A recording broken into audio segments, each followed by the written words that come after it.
Assalamualaikum warahmatullahi wabarakatuh. Bertemu lagi dengan Ustadzah.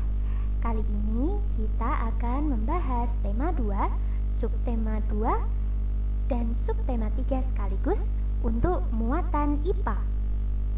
Langsung saja kita mulai ya.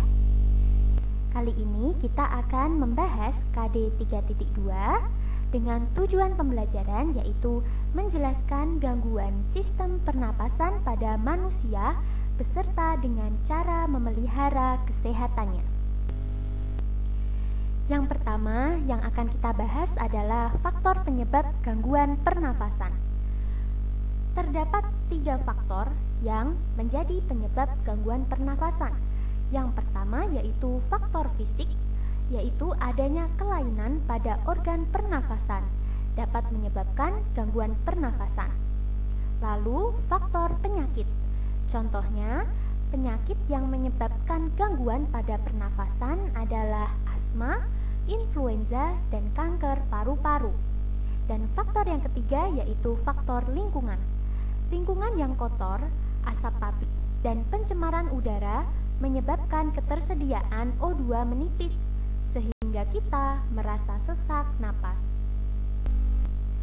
Untuk selanjutnya, kita akan membahas gangguan pada sistem pernafasan. Apa saja ya? Yang pertama ada emfisema. Emfisema adalah sebuah penyakit di mana paru-paru mengalami pembengkakan karena pembuluh darah pada paru-paru kemasukan udara. Jadi paru-parunya itu membengkak ya. Dapat kita lihat pada gambar berikut ini.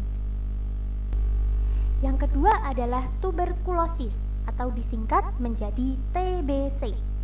Penyakit ini disebabkan oleh Mycobacterium tuberculosis. Ini sejenis bakteri ya. Nah, bakteri ini menyebabkan timbulnya bintil-bintil pada dinding alveolus.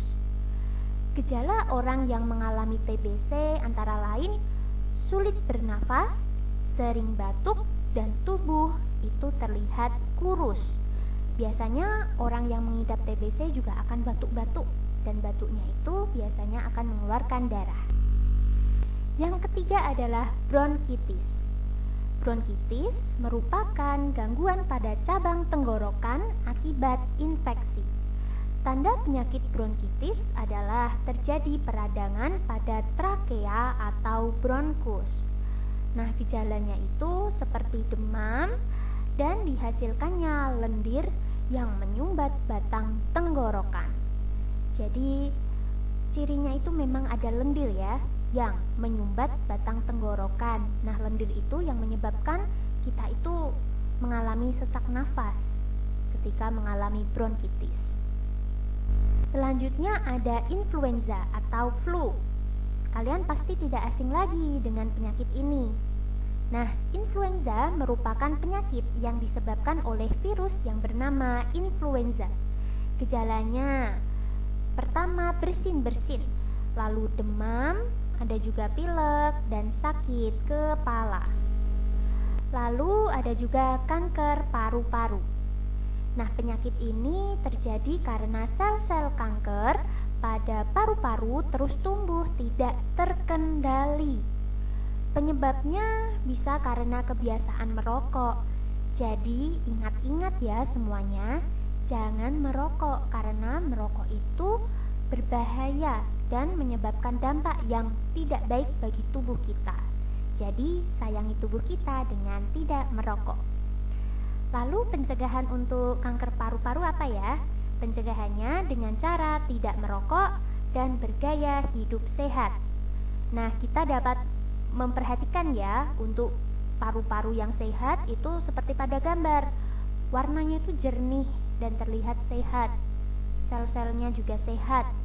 Kalau yang terkena kanker paru-paru ini, paru-parunya itu terlihat lebih gelap dan sel-selnya itu sangat berkembang tidak terkendali. Jadi, sayangi tubuh kalian ya, anak-anakku. Dan ada juga asma. Nah, asma ini adalah kelainan penyumbatan saluran pernapasan yang disebabkan oleh alergi Misalnya, pemicu alergi itu akibat adanya debu, bulu, atau perubahan cuaca. Kelainan ini dapat diturunkan dari orang tua dan dapat kambuh jika suhu lingkungan dingin. Saat asma kambuh, penderita akan merasa kesulitan bernafas. Nah, gejala ringannya itu apa saja ya? Yang pertama, sesak nafas. Lalu ketika bernafas itu, napasnya itu berbunyi. Lalu batuk pada malam hari atau dini hari. Sedangkan untuk gejala beratnya itu napas tersengal-sengal, batuk hebat, sesak napas berat, dan kesadaran menurun. Nah, gambar ini adalah gambar yang menunjukkan perbedaan dari paru-paru orang yang tidak menderita asma dan paru-paru orang yang menderita asma. Jadi salurannya itu kalau yang normal itu lebih lebar ya, sedangkan ketika orang mengalami asma, penderita asma itu nanti salurannya akan menyempit sehingga jalan keluar masuknya udara itu nanti menjadi lebih sedikit dan menjadi lebih sempit. Makanya penderita asma akan mengalami sesak untuk bernafas. Lanjut, kita akan mempelajari cara memelihara organ pernafasan. Yang pertama adalah menjaga kesehatan organ pernafasan. Dengan cara apa saja ya? Yang pertama ada olahraga secara teratur, lalu istirahat yang cukup. Dan ketika kalian sedang tidur, itu biasakan posisi tidurnya itu benar. Lalu, makan makanan yang bergizi, seimbang. Misalnya itu kalian ingatkan ada slogan 4 sehat 5 sempurna. Nah itu betul sekali, itu adalah komposisi makanan yang seimbang dan bergizi gitu. Yang kedua yaitu menghindari zat yang dapat merusak organ pernapasan. Yang pertama, tidak merokok. Yang kedua, memakai masker terutama ketika kita sedang keluar rumah ya. Nah, apalagi kita sekarang diwajibkan untuk memakai masker ketika keluar dari rumah. Lalu, kurangi konsumsi makanan atau minuman yang dingin. Jadi, jangan banyak-banyak kalian makan es, itu pokoknya jangan banyak-banyak dan dikurangi, seperti itu. Lalu, hindari makanan atau minuman yang banyak mengandung gula dan bahan-bahan kimia. Yang ketiga adalah merawat organ pernapasan dengan cara membersihkan organ hidung secara teratur, lalu melakukan pemeriksaan kesehatan pernafasan secara teratur ke dokter. Dan yang keempat yaitu menjaga kesehatan lingkungan sekitar dengan cara memperbanyak ventilasi pada rumah, selalu menjaga kebersihan lingkungan, menanam banyak tumbuhan hijau supaya oksigennya itu lebih banyak dan udaranya menjadi semakin sehat. Dan yang terakhir, mencegah ruangan menjadi lembab agar virus dan bakteri tidak berkembang di dalamnya.